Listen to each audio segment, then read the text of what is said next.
समय अति प्रिय शिक्षकगण एवं बच्चों, आज हम विशेषकर पवित्र आत्मा के लिए विशेष मिसा बलिदान हमारा शैक्षणिक वर्ष को अच्छे से प्रारंभ करने के लिए हम कर रहे हैं। आज हमारे लिए सुसमाचार संत लूकस के सुसमाचार से अध्याय 2 वचन संख्या 41 से 52 तक दिया गया है और इसमें दिए गए मर्म को आइए हम समझने के लिए कोशिश करें। जहाँ तक मैं इसमें कम से कम 10 मर्म बातों को मैं जान पा रहा हूँ, उसको मैं आप लोगों के समक्ष रख रहा हूँ ताकि हम शिक्षक लोग और विद्यार्थीगण हम इसका ज्ञान को प्राप्त करके हम अपने जीवन में इसको लागू करें, अमल करें। करना है नहीं करना है? हाँ, करना है। तो आइए हम ध्यानपूर्वक इसी सुसमाचार को हम जानने के लिए प्रयास करें। हम लोग यहाँ 2:41 में कोई पढ़िए। यहाँ पर ईसा के माता पिता प्रतिवर्ष पास्का पर्व के लिए यरूशलेम जाया करते थे या आया करते थे। यह बताता है प्रभु यीशु के माता पिता धार्मिक थे और परंपरा का पालन करने वाले माता पिता थे, इसलिए उन लोग नियम के अनुसार उन लोग क्या किए, पर्व के लिए जाया करते थे। इसलिए हम अपने माता पिताओं को अगुवाई करना है या निवेदन करना है कि माँ कभी भी इतवार के दिन मिसा बलिदान होता है, हम माता पिता को बहकाना है, चलिए माँ, चलिए पापा, हम गिरजाघर जाएं, क्योंकि यही है हमारी परंपरा, यही है हमारे सभ्यता, है ना। इसी को हम माता पिताओं से सीखना भी है और माता पिता अज्ञानी है तो उनको सिखाना भी है। इसी चीज़ को हम लोग करना है। यही है पहला मर्म और पहला शिक्षा जो हम आज के इस समाचार से ग्रहण करना है। पहला क्या है? परंपरा को पालन करना। कौन पालन करना है? हम लोग। किसके साथ? हाँ, अपने माता पिता के साथ। और दूसरा है, जब बालक मतलब प्रभु यीशु 12 वर्ष का था तो वे प्रथा के अनुसार पर्व के लिए यरूशलेम गया। वो भी प्रथा के अनुसार वो भी क्या करने लगा? प्रथा को मानने लगा, परंपरा को मानने वाला व्यक्ति बना। इसीलिए हम भी परंपरा का मानना है, सभी 7 संस्कार को जानना है और उसके अनुसार हम उसको प्राप्त करने के लिए हम प्रयास करना है। और जैसे हम लोगों के लिए आगे ये परंपरा के अनुसार हमें क्या मिलेंगे, हम आज पवित्र आत्मा का मिसा बलिदान चढ़ा रहे हैं, हमारे लिए क्या लाभ है? उसको गलतियों को लिखा हुआ पत्र अध्याय 5 और वचन संख्या 22 और 23 को पढ़िए। यही चीज हम आज के मिसा बलिदान के द्वारा पवित्र आत्मा हमें प्रदान करता है। वही परंपरा हमें कलीसिया हमको बताता है, ये परंपरा के अनुसार चलने के कारण हमें क्या लाभ होगा बता रहा है। पढ़िए 22 को। परंतु आत्मा का फल यही है प्रेम, सब लोग बोलिए क्या है? प्रेम, आनंद, शांति, सहनशीलता, मिलनसारी, दयालुता, ईमानदारी, सौम्यता और संयम। तो इनको हमको प्राप्त करना है। इसी चीज़ को प्राप्त करने के लिए और जैसे हम मिसा बलिदान में हम देखे थे, जो हमारे लिए पवित्र आत्मा के साथ वरदानों को हम देखे थे, वही चीज़ के साथ यही चीज़ को भी पवित्र आत्मा हमें प्रदान करता है। यही है परंपरा के पालन करने से और गिरजाघर जाने से हमें ये सब चीज़ मिलता है। 2:40 का बढ़िए। प्रभु यीशु वो भी बालक था, हम लोग जैसे वो भी बालक था। हम लोग अधिकांश लोग 12 साल के हो चुके हैं। हम लोग के पास इसे ज्ञान है क्या? क्या हम लोग कलीसिया में गिरजाघर में आने के लिए हम लोग उत्सुक थे क्या? भांजे कि प्रभु यीशु कितना उत्सुकता से कार्य कर रहे हैं। उसका पढ़िए 40 को। हाँ, दीन देने के बाद उन्होंने ईसा को मंदिर में शास्त्रियों के बीच बैठे उनकी बातें सुनते और उनसे प्रसन्न करते पाया। प्रभु यीशु ने ये कब किया? 70 साल में किया क्या? कब किया? 12 वर्ष में। और हम लोग में अधिकांश लोग 12 वर्ष है। तो इसी प्रकार हमको भी है ना, उनके बात तो सुनते और उनसे प्रसन्न करते पाया। ये दूसरा मर्म है जिसको हम सीखना है। ये दूसरा मर्म है, ये सब करना है। ये सब करेंगे तो हम क्या प्राप्त, कैसे बनेंगे, वो आज का पहला पाठ हमको बता रहा है। आज का पहला पाठ सुक्ति ग्रंथ से लिया गया है। पुत्र, यदि तुम मेरे शब्दों पर ध्यान दोगे, मेरी आज्ञाओं का पालन करेंगे, प्रज्ञा के बाद कान लगाकर सुनेंगे और सत्य में मन लगाओगे, यदि तुम विवेक की शरण लेंगे और सद्बुद्धि के लिए प्रार्थना करेंगे, यदि तुम उसे शांति के तरफ ढूंढते रहेंगे, क्या का तरह? शांति के तरफ ढूंढते रहेंगे और खजाना खोजने वाले की तरफ उसके लिए खुदाई करेंगे, तो प्रभु तुम भक्ति का मर्म समझाएंगे। गिरजाघर आने से और धर्म शिक्षा क्लास में भाग लेने से ईश्वर हमारे लिए क्या करेंगे? प्रभु भक्ति का मर्म समझाएंगे। हम सबों को भक्ति का मर्म समझाएंगे और तुम्हें ईश्वर का ज्ञान प्राप्त होगा, क्योंकि प्रभु ही प्रज्ञा प्रदान करता और ज्ञान तथा विवेक की शिक्षा देता है। वह धर्मियों को सफलता दिलाता और ढाल की तरफ सदाचार्यों के रक्षा करता है। वह धर्म मार्ग पर पहरा देता और अपने भक्तों का पथ सुरक्षित रखता है।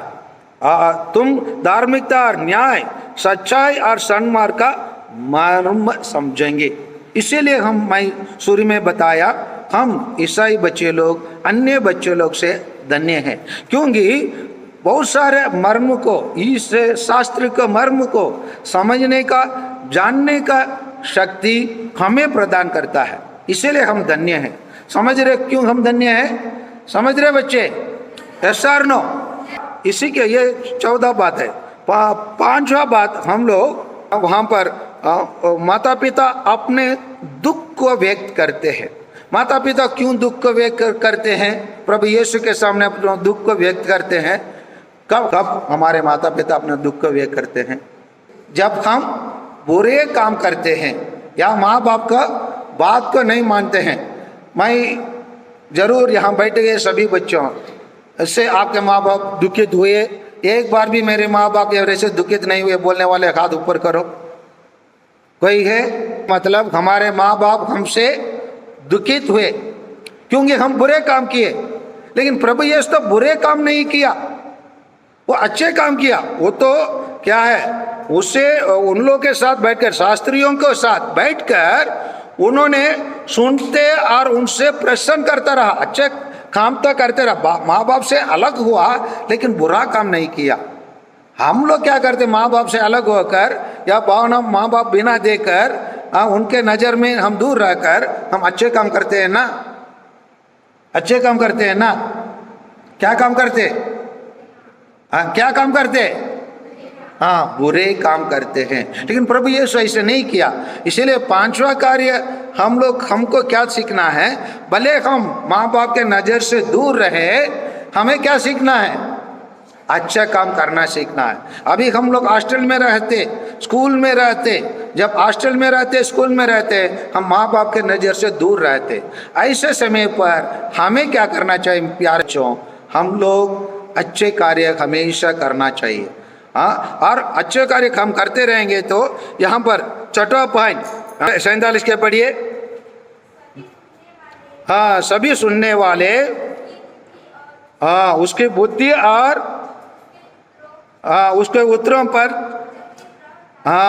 चकित रह जाते हैं। यही 6वां पॉइंट, हम लोग 6वां मर्म का कार्य जो हम करना है, हमारा कार्य देकर हमारे माँ बाप क्या होना चाहिए? हमारे कार्य के देखकर माँ बाप अच्छे में बढ़ना चाहिए, आश्चर्यचकित होना चाहिए, शाबाशी देना चाहिए। अगर शाबाशी देंगे तब हम माँ बाप का लायक बच्चे हैं।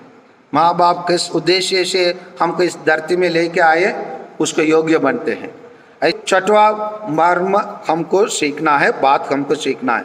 सातवां है 48 को बड़ी 48 में दूसरा वाक्य, बेटा हाँ बेटा तुमने हमारे साथ ऐसे क्यों किया, देखो तो तुम्हारे पिता और मैं दुखी होकर, हाँ दुखी होकर हम तुमको क्या करते रहे, ढूंढते रहे। ये सातवां बातें हमको सीखना है। माँ बाप हमेशा हमारे लिए चिंतित रहते, हमारे उन्नति के लिए, हमारे विकास के लिए, हमको ऊपर उठाने के लिए और समुदाय में मान मर्यादा पाने के लिए माता पिता बहुत चिंतित रहते। इसलिए माँ बाप को चिंताओं को हम है ना व्यर्थ नहीं होना देना है। माँ बाप को चिंताओं को दूर करना है और माँ बाप को चिंता होने से बचाने का काम हर एक बेटा बेटी को होता है। इसलिए आज हम जो पवित्र आत्मा का वरदान और कृपा मिलता है, उसी के द्वारा हम माता पिताओं की चिंताओं को दूर करने के लिए प्रयास करना है। ये सातवां बात है ना। और 49 का पढ़िए। हाँ उसने अपने माता पिता से कहा, हाँ मुझे ढूंढने की जरूरत क्या थी, क्या आप नहीं जानते घर होगा। ओके, वो क्या बता रहा है, प्रभु यीशु क्या बता रहा है, 12 साल, वास्तव में 12 साल के उम्र के बाद एक बच्चों को परिपक्वता होता है। यहाँ प्रभु यीशु अपना परिपक्वता का दिखा रहा है कि प्रभु यीशु अभी बता रहा है, माता पिता मैं अभी बच्चा नहीं हूँ। हम लोग भारत देश में, हमारे भारत में रहने वाले बच्चे लोग, अधिकांश लोग माता पिता में निर्भर रहते, शादी के पहले भी शादी के बाद भी। हमारे बच्चे लोग, हमारे देश के बच्चे लोग ऐसे रहते हैं। लेकिन प्रभु यीशु 12 साल में भी यही साबित करके बता दिया, मैं एक परिपक्व मैच्योर्ड ग्रोन अप है ना, हाँ बच्चा हूँ, मुझे ढूंढने की कोई जरूरत नहीं है, क्योंकि मैं अपने कार्य में लग गया हूँ। जिसके लिए मैं इस धरती में आया, ईश्वर के कार्य पूरा करने के लिए, और उसी के मैं कर रहा हूँ। उसी प्रकार हम अपने माता पिता के लिए आश्वासन देने वाला बच्चे बनना है।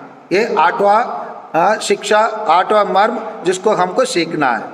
हम सीखेंगे ऐसे माता पिता हमको, वो हम माता पिता को हम बोल पाएंगे, मैं परिपक्व हो गया हूँ, मैच्योर हो गया हूँ, ग्रोन अप हो गया हूँ, बोल सकेंगे बच्चे?